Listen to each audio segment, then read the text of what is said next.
الحمدللہ وکفا وسلام علی عبادہ الذین اصطفیٰ اما بعد۔ محترم بزرگوں اور دوستو،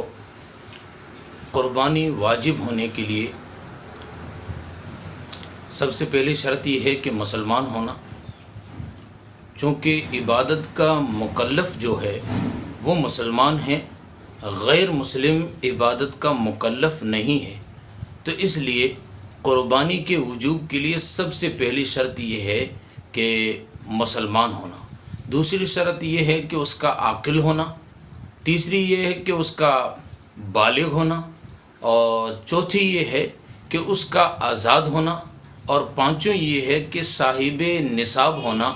یعنی صاحب استطاعت ہونا۔ اس پر حضرت علی رضی اللہ تعالیٰ عنہ کی روایت، جس میں نبی پاک صلی اللہ علیہ وسلم نے فرمایا ہے، من وجد ساعتا لأن یضحی فلم یضحی فلا یحضر مصلانا، اور ایک اور دوسری روایت جس میں اللہ کے محبوب صلی اللہ علیہ وسلم نے فرمایا، فلا یقربن مصلانا، کہ جو شخص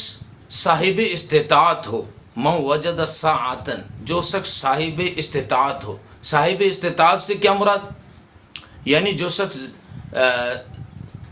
اتنے مال کا مالک ہو کہ اس پر صدقہ فطر واجب ہو جاتا ہے، تو اس پر قربانی واجب ہے۔ جس طرح قرآن مقدس نے من استطاع الیہ سبیلا کہا کہ حج اس پر فرض ہے جو کہ استطاعت رکھتا ہے، تو استطاعت سے کیا مراد ہے؟ علماء اس کے بارے میں لکھتے ہیں کہ اس سے مراد یہ ہے کہ حج تک پہنچنے کا اس کے پاس پیسہ ہو، اور وہاں کا کھانا خرچہ اس کے پاس ہو، اگر اس کے بچے یہاں موجود ہو تو ان کے لیے بھی جب تک واپس آئے ان کے لیے بھی خرچہ ہو، تو یہ صاحب استطاعت کہلاتا ہے۔ اور قربانی کے بارے میں بھی صاحب استطاعت وہ ہے جس پر صدقہ فطر واجب ہو، جیسے کہ زکوٰۃ جو ہے، زکوٰۃ بھی واجب اتنے ہی مال میں ہوتی ہے، لیکن زکوٰۃ میں یہ ہے کہ پورا سال گزرے، اور اس کے علاوہ جیسے زکوٰۃ میں سونا، چاندی، پیسہ اور مال تجارت، یہ چار چیزیں شامل کی جاتی ہے، اور پانچویں چیز یہ ہے کہ اس پر سال پورا گزرا ہو، پورا سال ہونے پر اس پر زکوٰۃ فرض ہوتی ہے۔ قربانی میں ایک اور چیز ہے، وہ یہ ہے کہ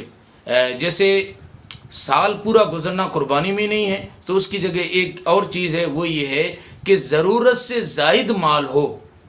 اور وہ اتنا ہو کہ انسان کے پاس سونا یا چاندی کی جو مقدار ہے اس کے برابر پہنچ جاتا، 52.5 تولہ چاندی یا 7.5 تولہ سونا، اس کے برابر اس کی مقدار پہنچ جاتی ہے، تو اس پر قربانی واجب ہو جاتی ہے۔ اور یہاں پہ نبی پاک صلی اللہ علیہ وسلم نے یہ بات تاکیداً ارشاد فرمایا کہ قربانی واجب ہو، استطاعت رکھتا ہو، پھر بھی قربانی نہ کرے تو وہ ہماری عیدگاہ میں نہ آئے، فلا یحضر مصلانا، وہ عیدگاہ میں نہ آئے۔ اور دوسری حدیث جس میں اللہ کے محبوب صلی اللہ علیہ وسلم نے جو ارشاد فرمایا، وہ نون ثقیلہ کے ساتھ کہ فلا یقربن مصلانا، وہ ہماری عیدگاہ کے قریب تک نہ آئے۔ تو جس پر واجب ہے، جو صاحب استطاعت ہے، وہ قربانی کرے، ان پر واجب ہے۔ اور دوسری یہ کہ اللہ نے اگر مال اتنا دیا ہے کہ جو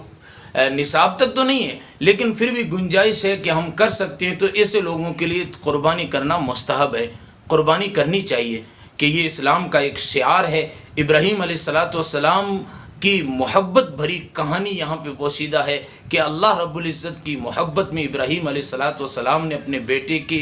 گلے پہ چھری چلائی۔ تو جو صاحب استطاعت ہے وہ اپنی قربانی ضرور کریں۔